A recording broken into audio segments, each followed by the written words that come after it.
Well, hey everyone there on YouTube. Even though it's raining outside, I decided I'd do a little video, since everyone probably would want to know.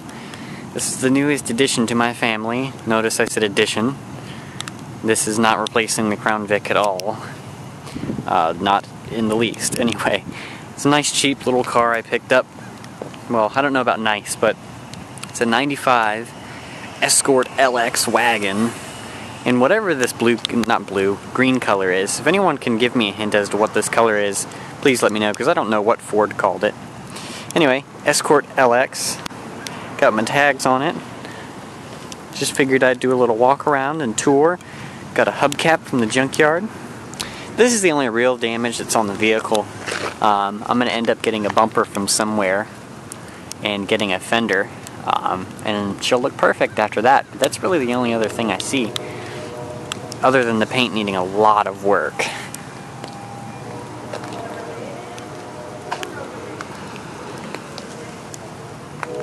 We're gonna start around back here.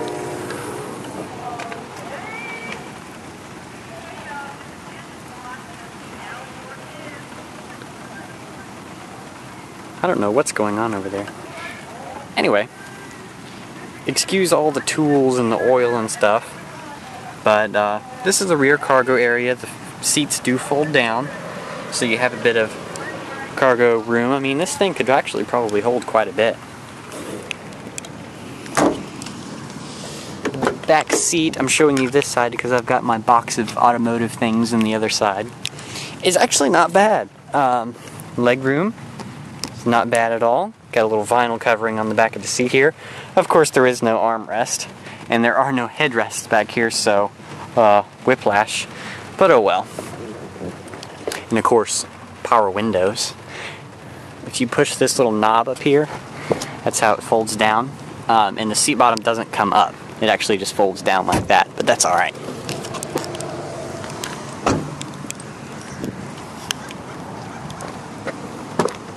Coming around to the front, we have some automatic seat belts, which are just such a great invention.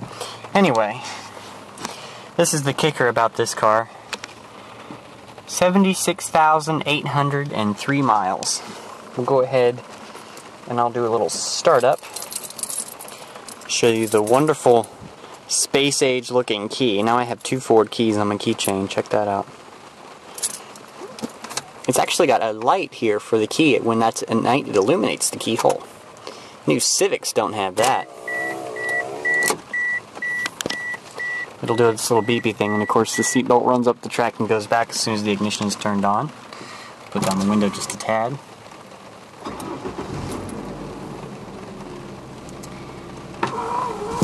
But anyway, 76,000 original miles, only one owner. A little old lady owned it. The only thing this does not have is cruise control. That was an option on these, and I guess not very many of them had the option of cruise control fitted, but oh well. I'm going to kick on the air in here since it's a little muggy outside. Down here on the right side of the dash, you have your rear wiper controls. You turn it on by pressing this button, and the wash button is what you press to get some fluid action going on the back wiper there. It's actually interestingly enough, there's a separate bottle in the back.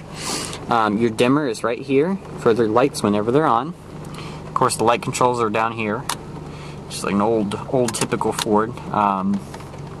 Escort anyway. I'm not sure if the Focuses were like this or not. I can't remember off the top of my head. Anyway, light controls are over here.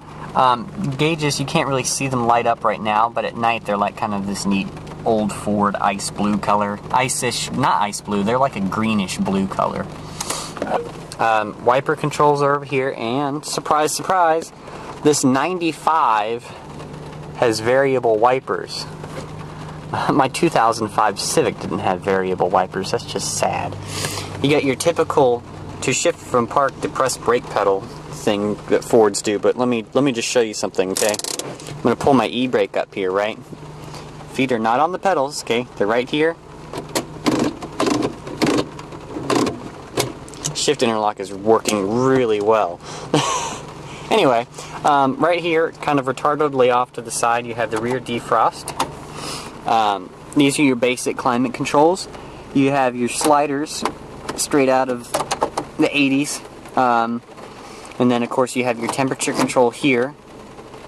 You have 4 fan speeds, all of which work. And then you press this little button here in the middle to turn the AC on and off. There was a stock stereo in it. I had this one laying around and I put it in just because the stock stereo, none of the left-hand speakers worked.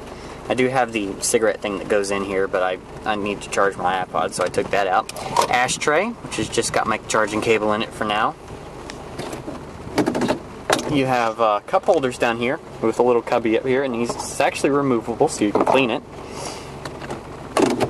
And of course, this is a wonderful 4-speed automatic transmission, although I've driven worse, to be honest with you. It's not too bad, especially when the engine is as slow as it is, but we'll get to that later.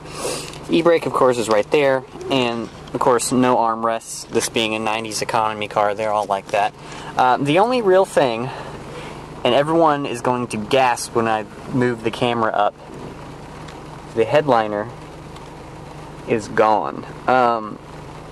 It was sagging down so bad it was like hitting the back of the rear passenger's head, and it was just torn and ripped, so I just took it out. I don't know whether I'm going to pull this foam out and just leave it body under there, but I don't know. I don't know what I'm going to do. I may just leave it. I did get some awesome actual, look at this, they're gray. I pulled these out of one at a junkyard because mine were covered in duct tape, but hey, these work. This one's actually missing a thing, but I paid like $2 for them, and that way you don't get blinded. Anyway, I don't really think I can think of anything else in the interior other than showing you the wonderful lap belts that you gotta pull over to the side like this. Isn't that awesome? Even though it's got airbags, it still has the automatic seat belts. It's got dual airbags too. SRS. Check it out. I think that's all for the interior, really. Of course, you got power windows, power door locks, no keyless entry. Power mirror controls are over here, which actually they do work. And I'm going to show you under the hood real quick. Hope I don't get too wet.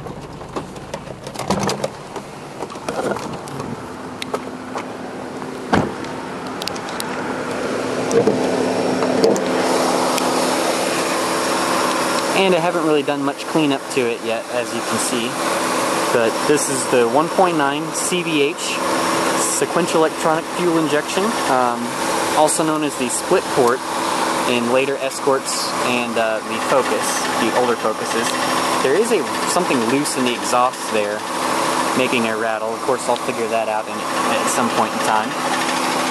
Makes a whopping 88 horsepower. That's right, I said 88. And 108 pound-feet of torque. Anyways, I think I'm going to go ahead and cut this video out. And I'll do a drive later since it's rainy and crappy. And I just wanted to give you guys a little overview. Remember, this is not replacing anything. This is just a little addition to the family. Anyways, thanks for watching, guys. And driving video will be up very soon. Thanks.